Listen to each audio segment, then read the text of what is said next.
വളരെ ടേസ്റ്റി ആയിട്ട് നമ്മളിന്നൊരു ചട്നി ഉണ്ടാക്കിയെടുക്കുകയാണ് കേട്ടോ. തേങ്ങയൊന്നും ചേർക്കാതെ അധികം ഇൻഗ്രീഡിയൻസ് ഒന്നും ഇല്ലാതെ ഉണ്ടാക്കിയെടുക്കുന്ന ഒരു അടിപൊളി ചട്നിയാണ്. ദോശയ്ക്കും ഇഡ്ഡലിക്കും ഒക്കെ ഉപയോഗിക്കാം കേട്ടോ.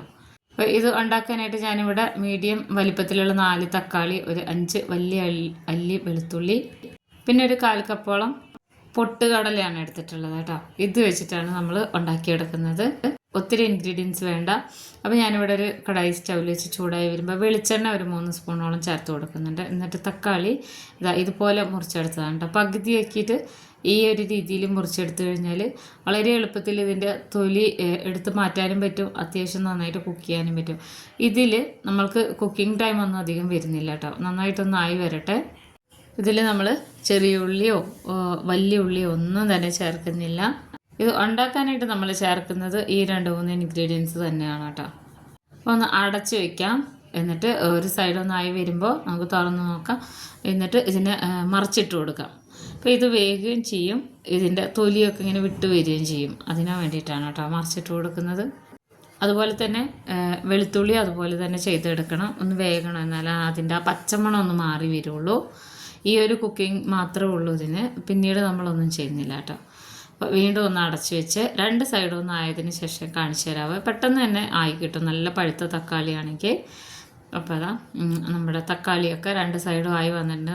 സ്റ്റൗ ഓഫ് ആക്കുകയാണ് ചെയ്യുന്നത് കേട്ടോ. എന്നിട്ട് പിന്നെ തക്കാളിയൊക്കെ ഒരു പാത്രത്തിലേക്ക് എടുത്ത് മാറ്റാം. ഇതൊന്ന് ചൂടാറിയ ശേഷം ഇതിൻ്റെ തൊലിയൊക്കെ നമുക്ക് മാറ്റണം കേട്ടോ. തൊലി അത്ര നല്ലതല്ല. അപ്പോൾ ഞാൻ അതൊരു പാത്രത്തിലേക്ക് മാറ്റുകയാണ്. പെട്ടെന്ന് ചൂടാറി കിട്ടാനാണ് കേട്ടോ. സമയമെടുത്ത് ചെയ്യുകയാണെന്നുണ്ടെങ്കിൽ നമ്മൾ അതിൽ തന്നെ വെച്ചിരുന്നാൽ മതി. അപ്പോൾ ഈ തക്കാളി ചട്നി എന്ന് പറഞ്ഞു കഴിഞ്ഞാൽ ഒരു പ്രത്യേക ടേസ്റ്റാണ് കേട്ടോ. ദോശയുടെ കൂടെ ഇഡ്ഡലിയുടെ കൂടെ ഒക്കെ. പ്രത്യേകിച്ച് ഞാൻ എപ്പോഴും തക്കാളി ചട്നി ഉണ്ടാക്കുന്നത് ദോശ ഉണ്ടാക്കുമ്പോഴാണ്. അപ്പോൾ അതൊന്ന് ചൂടാറിയ ശേഷം നമുക്ക് തൊലിയൊക്കെ കളഞ്ഞെടുക്കാം. തൊലിയൊക്കെ എടുത്ത് കളയുന്നതിനോടൊപ്പം തന്നെ ഇതിൻ്റെ മേളിലുള്ള ആ എണ്ണയൊക്കെ ഒരു വിധമൊക്കെ പോകും കേട്ടോ.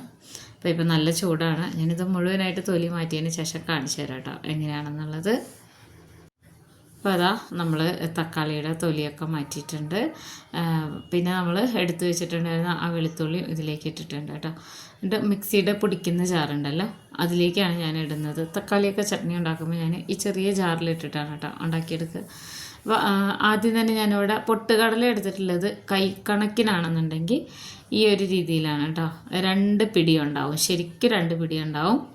പൊട്ടുകടലയ്ക്ക് പകരം തേങ്ങ വേണമെങ്കിൽ ചേർക്കാം, പക്ഷെ ടേസ്റ്റ് പൊട്ടുകടലയാണ് കേട്ടോ.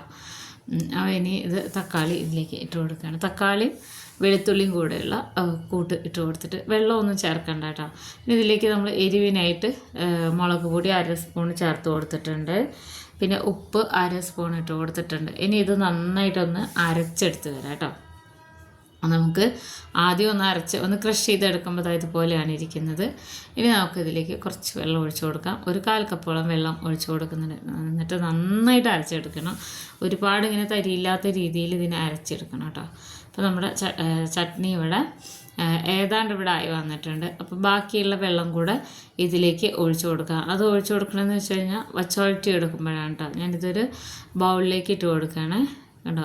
ഇതിപ്പോൾ നല്ല തിക്കായിട്ടാണ് ഇരിക്കുക. കുറച്ച് സമയം വെക്കുമ്പോൾ ഒന്നുകൂടെ തിക്കാവും. അത് നമ്മുടെ പൊട്ടുകടല ചേർത്തുകൊണ്ടാണ് കേട്ടോ. അതുകൊണ്ട് തന്നെ നമ്മളത് ഒരുപാട് തിക്കാവാതിരിക്കാൻ വേണ്ടിയിട്ട് ബാക്കിയുള്ള വെള്ളം കൂടെ എടുത്ത് ചുഴറ്റി ഇതിലേക്ക് ഒഴിച്ചു കൊടുത്തിട്ടുണ്ട്. ഇനി ഇതൊന്ന് താളിച്ചിടാം. താളിപ്പ് റെഡിയൊക്കെ നേരത്തെ കടായി തന്നെ വെച്ചാൽ മതി. അതിലേക്ക് ഒരു 2 സ്പൂണോളം വെളിച്ചെണ്ണ എക്സ്ട്രാ ഒഴിച്ചു കൊടുത്താൽ മാത്രം മതി. ഓൾറെഡി അതിൽ കുറച്ച് വെളിച്ചെണ്ണയുണ്ട്. ഇതിലേക്ക് 1/2 സ്പൂണോളം കടുകിട്ട് ഒന്ന് പൊട്ടി വരുന്ന സമയത്ത് നമ്മളിതിലേക്ക് ഇനി ജീരകം ചേർത്ത് കൊടുക്കണം കേട്ടോ. ക്യൂമിൻ സീഡ് ഒരു 1/4 സ്പൂണോളം ചേർത്ത് കൊടുത്തിട്ടുണ്ട്. പിന്നെ കറിവേപ്പിലയും കൂടെ ഇട്ട് കൊടുത്ത് ഇനി ഇതൊന്ന് മൂത്ത് വരട്ടെ കേട്ടോ. ഇത്രയേ ഉള്ളൂ, ഒരുപാട് പണിയൊന്നുമില്ല, വളരെ എളുപ്പത്തിലുണ്ടാക്കിയെടുക്കാം.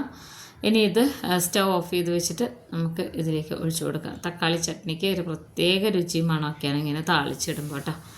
ഇഷ്ടമാണെങ്കിൽ ഉലുവയും കൂടെ ചേർത്ത് കൊടുക്കുക. ഞാനിപ്പോൾ ഉലുവ ചേർത്ത് കൊടുത്തിട്ടില്ല. വളരെ രുചികരമായിട്ടുള്ള ദോശയ്ക്കും ഇഡ്ഡലിക്കും പറ്റിയിട്ടുള്ള ഒരു തക്കാളി ചട്നിയുടെ റെഡി ആയിട്ടുണ്ട്. എല്ലാവരും ഉണ്ടാക്കി നോക്കണേ. വീഡിയോ ഇഷ്ടപ്പെട്ട ചാനലൊന്ന് സബ്സ്ക്രൈബ് ചെയ്ത് വയ്ക്കണേ. ഇതുപോലെ ഈസി റെസിപ്പീസുമായിട്ട് അടുത്ത വീഡിയോയിൽ കാണാം.